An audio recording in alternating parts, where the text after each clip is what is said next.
안녕하세요. 캐스터 박재은입니다. 오늘도 미국 증시 상황과 외신들 살펴보도록 할 텐데요. 먼저 지난 금요일 미증시는 하락하면서 마무리를 지었습니다. 2% 이상의 강한 낙폭을 키우는 움직임이 나타났는데 이 배경을 살펴보면 제롬 퍼월 연준 의장의 매파적 발언의 지속이 계속 여파가 지속된 것으로 풀이되고 있습니다. 다우가 특히 2년 만에 가장 큰 폭으로 떨어지는 모습이 나타나기도 했는데요. 자세한 3대 지수 흐름 체크해 보도록 하겠습니다. 먼저 다우존스는 거의 3% 가까운 낙폭을 키웠고요. 나스닥은 2.55%, 그리고 S&P 500이 2.77%의 내림세로 마무리를 지었습니다. 네, 이어서 주요 기술주 흐름을 체크해 보도록 할 텐데요. 이번 주 실적 발표에 대해서 경계감이 커지면서 주요 기술주는 일제히 하락세를 면치 못했습니다.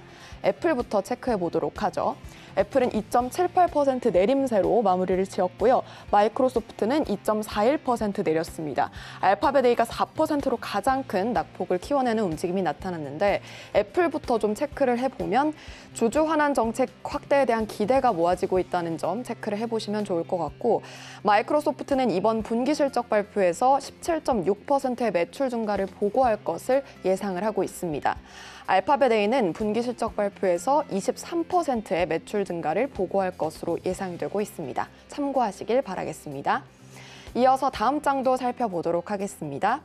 먼저 아마존부터 보면 2.66% 내렸는데요. 크레딧 스위스의 한 애널리스트는 동사의 성장세 그리고 이익률 전망을 낙관하는 평가를 내렸습니다.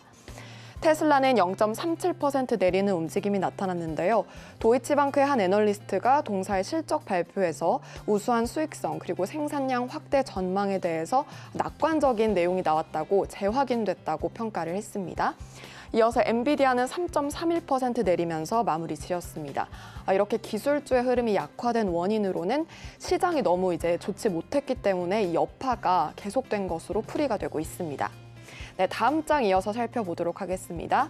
변동성 지수부터 체크를 해보시면요. 무려 24%나 급등을 하는 흐름이 연출이 됐습니다. 시장이 워낙 불안하다 보니까 투자자들의 공포감이 확대된 것으로 풀이되고 있고요. 이어서 WTI는 반면에 1.7% 조정받는 모습이 나타났습니다. 최근 달러 강세 움직임이 계속되고 있고 또 중국의 수요도나 우려에 하락세를 면치 못했습니다. 다음으로 골드를 살펴보면 0.71% 내렸는데요. 긴축 공포 속에 하락한 것으로 보여지고 있고 이 4거래일 연속 내리면서 주간 기준으로 2% 이상 하락세를 연출을 했습니다. 네, 이렇게 살펴보고 있는데 다음으로는 특징주 흐름을 한번 살펴볼까요? 먼저 스냅부터 체크를 해보도록 하죠. 소셜 미디어 업체인데요. 회사가 시장의 기대를 밑도는 실적을 발표를 했음에도 불구하고 일일 활동 사용자가 증가했다는 소식을 알렸습니다. 그 덕분에 1% 이상 오름세를 시현을 하면서 1.16% 오름세로 마무리 지었습니다. 다음은 아메리칸 익스프레스 보겠습니다. 역시 실적 발표를 했죠. 밀레니얼 그리고 X세대 소비자들의 지출 증가를 바탕으로 컨센서스를 상회하는 실적을 발표를 했습니다. 하지만 이럼에도 불구하고 주가는 하락세를 면치 못했고요. 버라이즌 커뮤니케이션스도 5% 넘게 하락을 했습니다. 주가는 순이익이 예상치를 소폭 웃돌았음에도 불구하고 휴대전화 요금 가입자가 월 3만 6천 명 줄었다는 소식에 영향을 받은 것으로 풀이되고 있습니다. 네, 이어서 살펴보도록 하겠습니다. 지난 금요일에는 헬스케어 섹터가 전체적으로 조정을 받았는데요. 그 원인으로 HCA 헬스케어가 제기가 되고 있습니다. 병원 체인인데요. 연간 전망치를 하향했다는 소식에 20% 이상 급락세를 시현을 했습니다. 이 여파가 좀 남아있으면서 확실히 다른 헬스케어 섹터에 영향을 주는 모습이었는데요. HCA 헬스케어 21%대 빠졌고 인투이티드 서지컬 14%대 급락, 유니버설 헬스 서비스도 13%대 빠지면서 모두 두 자릿대 강한 낙폭을 키웠습니다. 네, 이렇게 특징주 흐름까지 만나봤고요. 이번에는 따끈따끈한 외신들 하나하나 들여다보시죠. 네, 이번 주에 메가캡 기술주, 즉 애플, 마이크로소프트, 알파벳, 그리고 아마존까지 실적 발표를 앞두고 있는데 이 관련해서 로이터 통신의 분석을 들어보도록 하겠습니다. Wall Street week ahead stakes are high as mega cap companies highlight big earnings week. 네, 이렇게 메가캡 기술주들의 실적 발표를 앞두고 투자자들은 이 주시를 하고 있습니다. 그런데 이 투자자들은 이 실적이 미국 경제에 대한 이익 전망을 확인시켜줄 것이라는 기대감을 갖고 있고요. 이어서 최근 급격히 조정 양상을 펼친 뉴욕 증시가 다시 살아나게끔 되지 않을까라는 기대감도 갖고 있다고 합니다. 이번 실적은 연준의 매파적 행보 그리고 최근 국채 수익률이 계속해서 급등한데 가운데 나온 이런 실적이 될 텐데요. 투자자들은 탄탄한 기업 전망을 기대해서 이익 전망치가 개선될 것으로 기대를 하고 있습니다. 포트폴리오 매니저의 의견을 한번 들어보도록 할 텐데요. It's probably the strongest argument you can make for owning stocks at this point that corporate profits are still very robust 라고 강조가 됐습니다. 즉, 기업이익이 여전히 매우 견고하다면서 아마도 현 시점에서 주식을 계속 보유하기 위한 강력한 주장이 될 것으로 풀이하고 있습니다. 이어서 살펴보도록 하겠습니다. 이번에는 한 글로벌 시장 전략가의 의견을 볼 텐데요. I think next week is critical for tech and high growth names, especially the higher valuation stocks 라고 강조를 하면서 이 앞으로의 이 의견에 대해서도 얘기를 했는데요.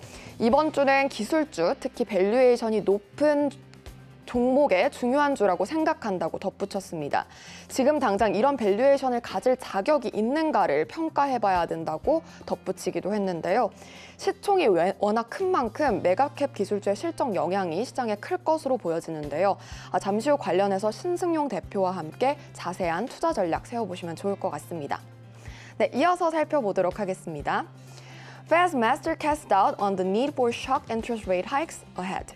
클리브랜드 연은 총재의 주요 발언을 들어보도록 할 텐데요. 메스터 클리브랜드 연은 총재는 현지 시간 22일 연준의 금리 인상 속도에 대해서 계획적으로 접근할 것을 시사를 했습니다. 인플레이션 억제를 위해서 연준이 보다 큰 폭의 금리 인상을 단행할 것으로 보여지는 만큼 이 시장의 관측을 부정한 것으로 풀이되고 있는데요. 메스터 총재는 CNBC와의 인터뷰에서 이런 내용을 밝히기도 했습니다. 현재 상황을 감안해서 연말까지 금리 수준을 2.5% 부근까지 올리기 위해서 5월에는 50bp 그리고 그 이후에 수차례 금리 인상을 단행한다는 것은 인정을 했습니다. 그러면서도 But wouldn't favor going higher than that 이라고 강조를 하면서 이 이상을 더 올릴지에 대해서는 부정적인 견해를 밝혔는데요. 메스터 총재는 경제와 인플레 동향을 지켜보면서 금리 인상을 계속할지 그리고 중단할지에 대해서 결정을 해야 한다고 강조를 했습니다. 특히 75bp 금리 인상에 대해서는 현 시점에 대해서는 동의하지 않는다는 입장을 펼쳤는데요. 실제 연준의 정책 그리고 그에 따른 움직임은 저희 서울경제TV에서 계속해서 업데이트해드리도록 하겠습니다. 네, 마지막 기사 살펴보도록 하겠습니다. 이 도요타 자동차 회사의 지원을 받는 자율주행 기술 회사죠. 포니 AI가 중국에서 택시 면허를 취득했다는 소식이 들려왔는데요. 자율주행 관련주 그리고 로봇주의 주시가 되고 있습니다. 자세히 살펴보면 러버 택시 스타트업 포니 AI gains taxi license in China City. 로이터 통신에 따르면 포니 AI는 광저우시 난사구에서 무운전자 차량 100대를 운영할 것이라고 밝혔는데요. 한편 아마존은 지난해 베이징에서도 무임승차 로봇택시 서비스를 개시할 수 있도록 승인을 받은 바 있습니다. 그러나 아마존의 경우에는 베이징에서는 훨씬 더 작은 공업지대에서 시범적으로 서비스가 제공되고 있기 때문에 포니 AI 대변인은 포니 AI에 대해서 훨씬 더 긍정적으로 견해를 내비쳤는데요. 이번 발표는 미래 모빌리티 조기 선도를 목표로 스타트업이 수십억 달러를 자율기술에 쏟아붓고 있는 것을 해석이 되고 있습니다.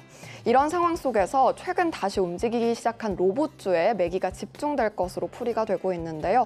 이 로봇주의 또 하나의 모멘텀으로 작용할 수 있을지 계속해서 지켜보시면 좋을 것 같습니다. 지금까지 외신 살펴봤습니다.